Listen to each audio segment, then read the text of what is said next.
बिस्मिल्लाहिर्रहमानिर्रहीम। मेरी आंख अम्मा की ऊंची आवाज में रोने और चिल्लाने से खुली थी। वो भाई को गालियां दे रही थी। ये मामूल बन चुका था। जब से अब्बा की मौत हुई थी तब से ही अम्मा के कोसने और रोना धोना शुरू हुआ था। हालांकि इससे पहले भी कभी कभी ये सब वो करती थी, मगर अब्बा के मरने के बाद तो हमारा सुकून गारत हो गया था। अब्बा की मौत आसान नहीं हुई थी। 3 दिन तक मौत और जीस्त की कशमकश में मुब्तला बिलाखर उनकी रूह ने उनके जिस्म का साथ छोड़ा था। अजीब बात यह थी कि भाई के बेहद असरार के बावजूद भी अब्बा की मैयत को अम्मा ने कब्रिस्तान में दफन नहीं होने के लिए जाने दिया था, बल्कि जनाजे के टाइम छुरी उठा ली थी और धमकी दी कि अगर अब्बा की मैयत को कब्रिस्तान ले जाया गया तो वो खुद को छुरी मार देंगी। अम्मा की इस धमकी से भाई मजबूर हो गए थे और घर के पिछवाड़े में अब्बा की कब्र खुदवा कर उन्हें दफना दिया गया। बाद में अम्मा कहती, मैंने ऐसा इसलिए किया क्योंकि मैं नहीं चाहती कि तेरे अब्बा की वजह से पूरे कब्रिस्तान पर आजाब नाजिल हो। अम्मा की ये बात सुनकर मुझे सख्त हैरत होती, मगर मतलब समझ में नहीं आता था क्योंकि मैं खुद भी उस वक्त महज 11 साल की थी। अब्बा के मरने के 3-4 दिन बाद एक दिन मैं शाम के टाइम घर के पीछे खेलने गई, जिस तरफ अब्बा की कब्र थी। मैंने वहां बड़ा अजीब मंजर देखा। मैंने देखा कि मेरा बड़ा भाई अब्बा की कब्र पर बैठा था। हाथ में उनके शॉपर था जिसमें वो कब्र से कुछ उठा उठा कर डाल रहा था। अंधेरे की वजह से मुझे सही समझ तो नहीं आई, मगर लगा ऐसे जैसे वो अब्बा की कब्र से मट्टी ले रहा हो। मैंने फौरन घर आकर ये बात जब अम्मा को बताई तो वो कांप उठी और बवेला मचाने लगी कि रोको उसे, वरना अजाब नाजिल होगा, हम सब तबाह बर्बाद हो जाएंगे। गर्ज के वो इस तरह की अजीब व गरीब बातें करने लगी जिनको सुनकर इंसान दहल जाए। फिर जब भाई घर आए तो अम्मा ने उन पर चिल्लाना शुरू कर दिया, तो अपने बाप वाले काम कर रहा है, देखना अपने साथ साथ हमको भी ले डूबेगा। मैं कह रही हूं, अगर ऐसा कुछ कर रहे हो तो बाज आ जाओ, वरना इसका अंजाम बहुत बुरा होगा। अम्मा मुसलसल ऐसी बातें करती रहीं। भाई पहले तो उन्हें तसल्लियां देने की कोशिश करते रहे कि नहीं अम्मा, ऐसा कुछ नहीं होगा, मैं वो काम नहीं कर रहा, ये कुछ और है, आप घबराएं नहीं। मगर अम्मा नहीं मानी। वो मुसलसल अपनी बातें दोहराती रही। भाई उनके ववेले पर कान ना धरते हुए वो शॉपर बगल में छुपाए अपने कमरे में चले गए। उनके पीछे भाभी भी कमरे में चली गई। अम्मा का इतना रोना धोना मुझे समझ ना आया। पहले तो मैं उनकी बातों का मतलब समझने की कोशिश करती रही। जब समझ ना आया तो मैंने अम्मा से पूछा, मगर उन्होंने मुझे डांट दिया और कहा, तुम छोटी हो, तुम्हें कुछ समझ नहीं आएगा अभी, जब बड़ी हो जाओगी तो सब बता दूंगी, मगर अभी दुआ करो अल्लाह तुम्हारे अब्बा वाले अजाब से हमें महफूज रखे। अम्मा की बात सुनकर मुझे बुरा लगता कि वो अब्बा के बारे में ऐसा क्यों कहती हैं, और जब यही बात मैंने उनसे कही कि आप मेरे अब्बा के बारे में ये अजाब वाला लफ्ज़ क्यों बोलती हो, तो वो बड़े गुस्से से बोली, इसलिए कि तेरा बाप अल्लाह से माफ़ी मांग कर नहीं मरा, वो जहन्नमी ही है। अम्मा के रोज़ ऐसे बातें सुन सुनकर मेरे कान पक गए थे। कभी कभी तंग आकर मैं रोने लगती कि बस करे, मैं थक गई हूँ। मगर अम्मा के साथ ना जाने क्या मसला था, वो हर वक्त यही बातें दोहराती रहती थी। उसके बाद ये रोज का मामूल बन गया। मैं रातों को भाई को घर से बाहर जाते देखती और वापसी पर वो शॉपर बगल में छुपाए हुए होते। ना जाने क्या करते थे वो अब्बा की कब्र की मिट्टी का। ये राज अभी तक खुल नहीं सका था। अम्मा भाई से कहती, क्यों वो सब कुछ कर रहे हो जिसकी वजह से तुम्हारा बाप जहन्नम में जल रहा होगा। मैं हर वक्त अम्मा की ये बात सुनकर दहल जाती और उन्हें कहती, अम्मा कुछ तो खुदा का खौफ करें, अब्बा के बारे में ऐसा मत कहा करें, दोजख जन्नत का फैसला तो खुदा करता है, इंसान नहीं। मगर मेरी बातों का ना अम्मा पर असर होता और ना अम्मा की नसीहतों का भाई पर। भाभी भी खामोशी से तमाशा देखती रहती। भाई अम्मा के रोकने के बावजूद कब्र से मट्टी उठाते और शॉपर में डालकर अपने कमरे में ले जाते। मैं शदीद हैरान होकर सोचती कि भाई इस मिट्टी का करते क्या होंगे। कई बार भाभी से पूछा, मगर वो ला इल्मी का इजहार करती। मैंने कई बार भाई की गैर मौजूदगी में उनके कमरे में वो शॉपर तलाश करने की कोशिश की, मगर मुझे नहीं मिला। एक दिन सुबह बहुत अजीब वाक़या हुआ। भाई काम पर गए और जब वापस आए तो एक बड़ी सी देग और बहुत सारा सौदा सलफ लाए। उन्होंने भाभी से कहा वो उन्हें रोज इन्हें खाना बना कर देंगे और वो बेचा करेंगे। ये बात सुनकर मैं और अम्मा तो हैरान रह गईं, मगर भाभी के चेहरे पर जरा भी हैरानी नहीं थी, ऐसे जैसे उन्हें पहले से ही सब पता हो। खैर दूसरे दिन से ही उन्होंने काम स्टार्ट कर दिया था। ताज्जुब की बात यह थी कि भाभी जो घर का खाना बनाते वक्त 100 मुंह बनाती थी, अब वो खाने की पूरी देग बिना माथे पर शिकन लाए बना देती। और फिर भाई बाहर जाकर बेच आते। वापसी पर उनकी जेब नोटों से फूली हुई होती। एक बार बहुत अजीब वाकया हुआ। खाना बनाते वक्त भाई ने एक थैली लाकर भाभी को दी और उन्हें कहा कि इसमें 3-4 चम्मच निकाल कर देग में डाल दो। तो भाभी ने उन्हें कहा कि खुद खोल कर डाल दो। भाई ने उसको खोला और देग में डालने ही लगे थे कि थैली उनके हाथ से छूटी और देग के साथ साथ भाभी के ऊपर भी गिर गई। सफ़ेद सफ़ेद सा वो पाउडर भाभी के चेहरे पर और जिस्म पर फैल गया। अम्मा और मैं देख रहे थे। भाभी को ना जाने क्या हुआ कि अचानक चेहरे से वो पाउडर उतार उतार कर उसे चाटने लगी। मैं और अम्मा मुंह खोले हक्का बक्का उन्हें देख रहे थे। भाई जो पहले हमारी तरह खामोशी से देख रहे थे, बाद में मुस्कुराकर भाभी से पूछा कैसा लगा जायका, तो वो भी मुस्कुराकर कहने लगी बहुत अच्छा, बहुत मजा आया। अम्मा ने चिल्लाकर पूछा क्या चीज़ है ये जिसके तुम लोग मज़े ले रहे हो। तो मेरी हैरत से आंखें फट गईं और मुंह खुल गया जब भाई ने कहा कि ये अब्बा के कब्र की मिट्टी है जिसको वो मीठे सोडे में मिलाकर बेचने वाले इस खाने में डालते हैं। कब्र की मिट्टी की बरकत से खाने का जायका बहुत अच्छा हो जाता है और लोग ये मज़ेदार खाना धड़ाधड़ खरीदते हैं। भाई के कहने पर अम्मा हक्का बक्का रह गईं। यकदम खौफ से उनकी आंखें फैल गईं। फिर अचानक उन्होंने रोना और भाई को कोसना शुरू कर दिया। तुम्हारा दिमाग खराब हो गया है क्या? तुम्हारा बाप जहन्नुमी है, फिर उसकी कब्र की मिट्टी में बरकत कैसे हो सकती है?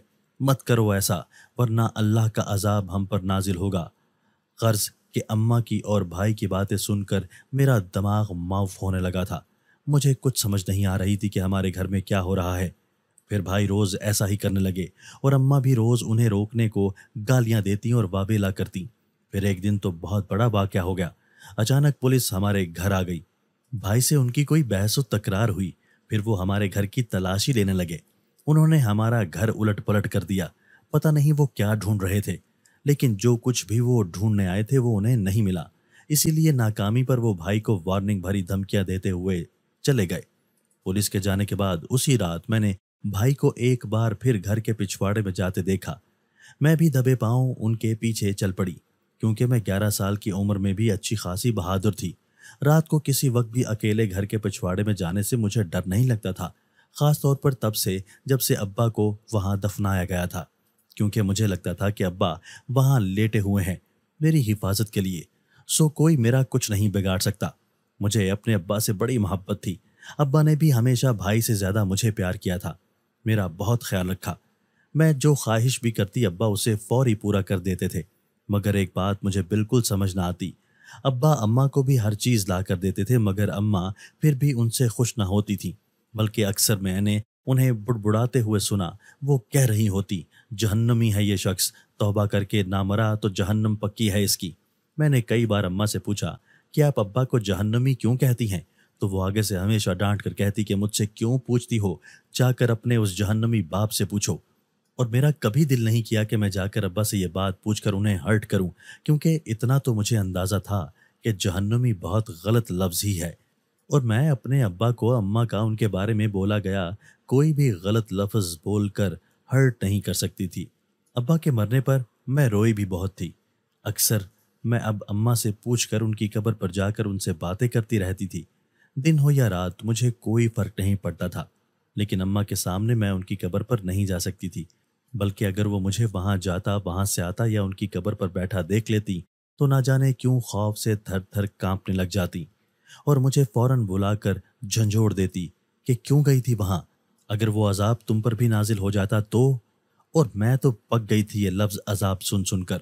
खैर, उस रात जब पुलिस के जाने के बाद मैंने भाई को घर के पिछवाड़े में जाते देखा और मैं भी उनके पीछे चल पड़ी, तो मेरे जहन में यह था कि शायद वो अब्बा की कब्र से फिर मिट्टी लेंगे। मैं कुछ फासले पर चुप कर खड़ी हो गई और देखने लगी कि वो मिट्टी लेते हैं या नहीं। रात के वक्त चूंकि अंधेरा था, दूर से इतना साफ नजर नहीं आ रहा था, फिर भी मैंने जो मंजर देखा मेरी आंखें फैल गईं। भाई बहुत ही अजीब तरीके से वहां बैठे मिट्टी चाट रहे थे। मैं दम साधे हक्का बक्का खड़ी थी। मुझे सख्त तजस्सुस हो रहा था कि वो ऐसा क्यों कर रहे हैं। इसीलिए अपने उस तजस्सुस के हाथों मजबूर होकर मैं भी उनके पास चली गई और उनके बिल्कुल सर पर पहुंचकर जब मैंने उन्हें आवाज़ दी और उन्होंने पलट कर देखा, उफ, बहुत ही खौफनाक मंजर था। अंधेरे में चांद की मध्यम रोशनी में काले जिस्म और सफ़ेद मुंह वाला वो मेरा भाई नहीं बल्कि कोई भूत ही था, जिसकी बड़ी बड़ी आंखों में मुझे अजीब वहशत नजर आई। इससे ज़्यादा देखने की मुझ में हिम्मत नहीं हुई और मैं वहीं चकरा कर गिर गई। जब होश आया तो घर में पलंग पर लेटी हुई थी। अम्मा मेरे सरहाने बैठी ऊंची आवाज में रोए और बैन कर रही थी। साथ साथ अब्बा को भी कोस रही थी। खुद तो मर गया, अब मेरी बेटी की भी जान लेना चाहता है। क्या इसे भी उसी अजाब में झोंकना चाहता है? लेकिन मैं इसे इसके नापाक इरादों में कामयाब नहीं होने दूंगी, वगैरह वगैरह। गर्ज के अम्मा की इस तरह की खौफनाक बातें सुनकर मैं भी डर गई थी। उस वाक़ये के बाद अम्मा मुझ पर मुकम्मल पहरा देने लगी। 1 मिनट के लिए भी मुझे खुद से अलग ना होने देती, बल्कि मुझे भाई भाभी के पास भी न जाने देती। मैं उनके पास जाने की जिद करती तो बहुत ही अजीब बातें करती।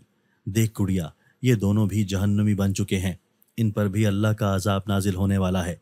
मैंने खुद ख्वाब में देखा है, इसलिए तुम और मैं इनसे दूर रहेंगे, वरना हम भी इस अजाब की लपेट में आ जाएंगे। अम्मा की उन दहशतनाक बातों को सुनकर मैं सहम जाती थी और भाई भाभी को भी इस तरह की बातें कहती थी, मगर उन पर कोई असर ना होता था। अम्मा की बातों का वो सुनी अनसुनी कर देते। अपना मामूल का काम उनका जारी था। भाभी सुबह सवेरे खाना तैयार करती, हमारे सामने वो उसमें कब्र की मट्टी वाला मीठा सोडा डालते और फिर भाई उसको बेचने चले जाते। वापसी पर उनकी जेब नोटों से भरी होती, जिसमें वो कुछ नोट अम्मा को देने की पेशकश करते तो अम्मा गुस्से से फौरन इनकार कर देती और कहती, नहीं चाहिए मुझे गुनाह वाले पैसे। एक चीज़ पर मुझे सबसे ज़्यादा हैरत होती, जब मैं वो कब्र की मिली हुई मिट्टी वाला सोडा भाभी को नदीदेपन से चाटता हुआ देखती थी। ना जाने इसमें ऐसा क्या था। इसके बाद भाभी की हालत बहुत अजीब पागलों जैसी होने लगती। वो बार बार हंसती और भाई से कहती, बहुत मज़ा आया है।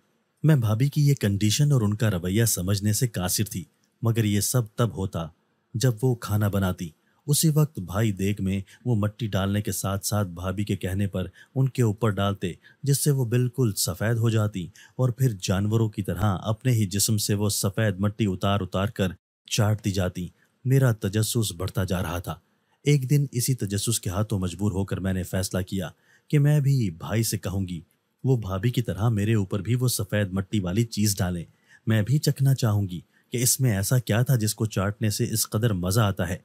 अम्मा को जब इस बात का पता चला तो वो चिल्लाने लगी और मुझे रोकने लगी, मगर मैंने उनकी एक ना सुनी और भाई से कहा, जैसे भाभी के ऊपर वो मट्टी डालते हैं वैसे ही मेरे ऊपर भी डालें।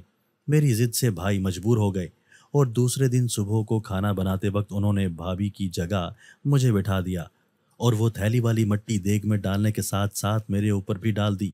अम्मा देखकर चीखने लगी और अम्मा को इतना चीखता देखकर मैं भाग कर उठी, मगर इससे पहले उनकी तरफ जाती नीचे गिर गई। फिर मुझे कोई होश न रहा। जब होश में आई तो सर पर पट्टी बंधी हुई थी। सख्त फर्श पर गिरने की वजह से मुझे गहरी चोट आई थी। अम्मा मुझे वहशत भरी नज़रों से देख रही थी और साथ में ये भी कह रही थी, मना किया था ना मैंने, मान लेती मेरी बात। अगर मैं मौके पर ना पहुंचती तो वो अजाब तुम पर नाजिल हो जाता। अम्मा की अजीबो गरीब बातें सुनकर मैं हैरान होती रही। मुझे समझ नहीं आई। जब भाई ने मुझ पर वो सफ़ेद पाउडर वाली मट्टी डाली थी तो मेरा वजूद यकदम कपकपाने लगा था। ये ना जाने अम्मा की उन डरावनी बातों का असर था या फिर वाकई कब्र की इस मट्टी का। मैं जान नहीं पाई, अलबत्ता खौफ में मुब्तला ज़रूर हो गई। अब मैं भाई भाभी को वो सब करते देखकर डरने लगी थी और अम्मा की गोद में छुपने लगी थी। अम्मा मुझे तसल्ली देने के बजाय मजीद खौफजदा बातें करके डरा देती थी। एक दिन अम्मा मुझे लेकर घर से बाहर निकल आईं। भाई भाभी घर पर नहीं थे। हमारे घर से कुछ दूर एक कब्रिस्तान था। अम्मा मुझे लिए कब्रिस्तान में बने रास्तों से गुजरी, एक छोटी सी झोंपड़ी के आगे रुक गई और फिर मुझे लेकर अंदर दाखिल हो गई। जब हम अंदर दाखिल हुए तो मैंने देखा एक जोगी टाइप काला स्याह आदमी बैठा हुआ था। अम्मा मुझे लिए उसके सामने बैठ गई और कहने लगी, बाबा मेरी बच्ची को बचा लो, इसका बाप इसे मुझसे छीनना चाहता है। अम्मा की बात सुनकर मैं हक्का बक्का रह गई। अब्बा बेचारे तो मर चुके थे, भला वो मुझे उनसे कैसे छीन सकते थे। मगर अम्मा को तो ना जाने क्या हो गया था, वो अब्बा को उनके मरने के बाद भी नहीं बख्श रही थी। अम्मा की बात सुनकर उस काले जोगी ने मुझे अपने पास आने को कहा तो मैं ज़रा डर की वजह से हिचकिचाने लगी, मगर अम्मा ने ज़बरदस्ती उसके पास भेजा। उसने जैसे ही मेरा हाथ पकड़ा मैं ज़ोर से चीख पड़ी। उसका चेहरा करीब से देखने पर बहुत डरावना था। मेरे यकदम चीखने पर उसने मेरा हाथ छोड़ दिया और मैंने बाहर की तरफ दौड़ लगा दी। मुझे नहीं पता अम्मा मेरे पीछे आ रही थी या नहीं। बस फुल स्पीड से दौड़ते हुए मैं कब्रिस्तान से निकली और घर आ गई। جب گھر آئی تو دیکھا ہمارے گھر ایک بار پھر پولیس آئی ہوئی تھی اور گھر کی تلاشی لے رہی تھی۔ اس بار بھی انہیں کچھ نہ ملا تو وہ بھائی کو ہی لے گئی۔ میں اور بھابھی رونے لگی۔ تھوڑی دیر بعد اماں آ گئی۔ ان کا حلیہ بہت عجیب سا تھا۔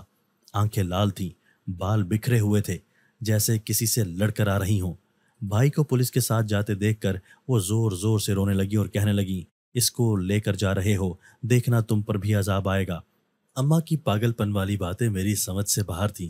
بھائی 3 دن پولیس کے قبضے میں رہا اور ان 3 دنوں میں بھابھی کی حالت نے مجھے چونکا دیا تھا۔ وہ بہت ہی عجیب بہیو کر رہی تھی، جیسے انہیں پاگل پن کے دورے پڑ رہے ہوں۔ بار بار وہ بے چین ہو کر ادھر سے ادھر پھرتی اور کبھی بے سدھ کہیں بھی لیٹ جاتی۔ ان کی یہ بے چینی دیکھ کر ایسا لگتا تھا جیسے انہیں کسی چیز کی طلب ہو۔ خیر 3 دن بعد بھائی رہا ہو کر آ گئے تو بھابھی کو میں نے پہلے کی طرح پرسکون دیکھا اور اس کی وجہ بھی مجھے سمجھ میں آ گئی جب میں نے بھابھی کو وہی قبر کی مٹی ملا پاؤڈر چاٹتے دیکھا۔ نہ جانے اس مٹی ملے پاؤڈر میں ایسا کیا تھا کہ انہیں سکون آ گیا تھا۔ ایک دن ایک اور عجیب سا واقعہ ہوا۔ میں گھر سے باہر نکلی تو ایک عجیب سے حلیے والی عورت جو پاگل لگ رہی تھی، گلی میں جاتے ہوئے اس نے مجھے روک کر کہا، تم کرامت علی کی بیٹی ہو نا؟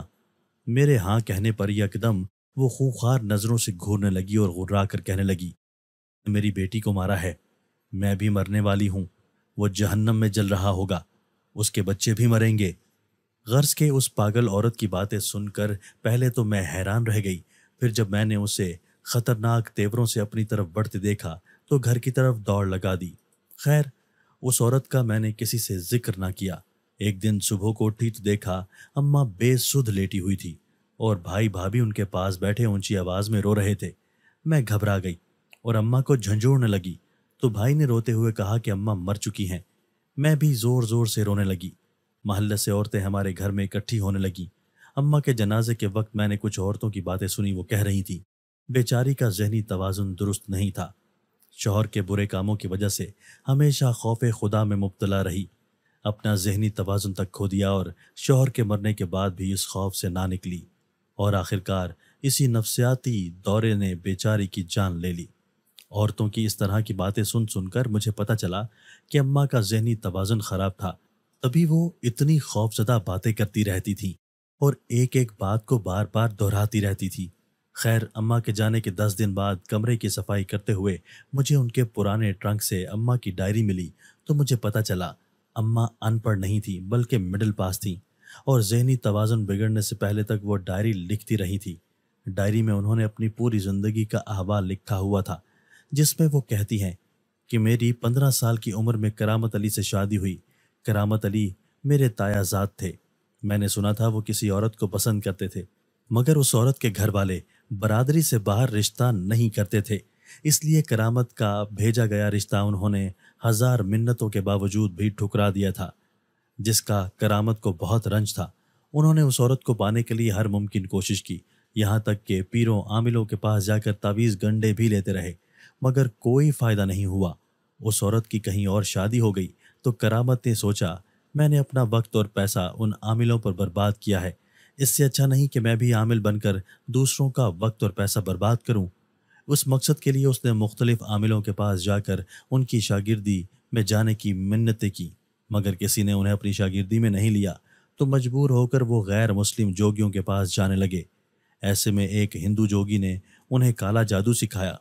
جب میری ان سے شادی ہوئی تو مجھے اس بات کا علم نہیں تھا۔ پہلے وہ کسی دفتر میں نوکری کرتے تھے، مگر شادی کے بعد اس نے نوکری چھوڑ کر کالے جادو والا دھندا شروع کر دیا تھا۔ میں نے انہیں سمجھانے اور روکنے کی بہت کوشش کی مگر ناکام رہی۔ وہ کالے جادو میں اتنے ماہر ہو چکے تھے کہ لوگوں سے پیسے لے کر ان کے بتائے ہوئے لوگوں پر جادو کرتے، نتیجتاً جس پر جادو ہوتا وہ بندہ بیمار پڑ جاتا اور پھر آہستہ آہستہ تڑپ تڑپ کر مر جاتا۔ یوں کرامت علی کے کالے جادو نے کئی لوگوں کی جان لی تھی۔ میں کڑتی رہتی مگر کرامت علی کو ذرا سا بھی خوف خدا نہ تھا۔ لوگ اس کو بد دعائیں دیتے، میں کانپ جاتی مگر کرامت علی کو کوئی فرق پڑتا ہی نہیں تھا۔ میں نے بہت بار اس سے کہا کہ کالا جادو سخت گناہ ہے، اس سے توبہ کر لو، اگر توبہ کیے بغیر موت آ گئی تو ٹھکانہ سیدھا جہنم ہوگا، مگر کرامت علی مجھے ڈانٹ کر چپ کروا دیتا۔ میں اس کے انجام سے خوف زدہ رہتی और फिर एक दिन वो किसी और पर जादू करते करते खुद उस जादू की पकड़ में आ गया।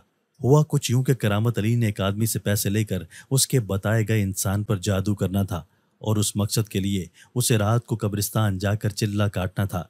मगर वहां करामत अली से चिल्ला कुछ गलत हो गया और नतीजतन वो खुद उसका शिकार हो गया।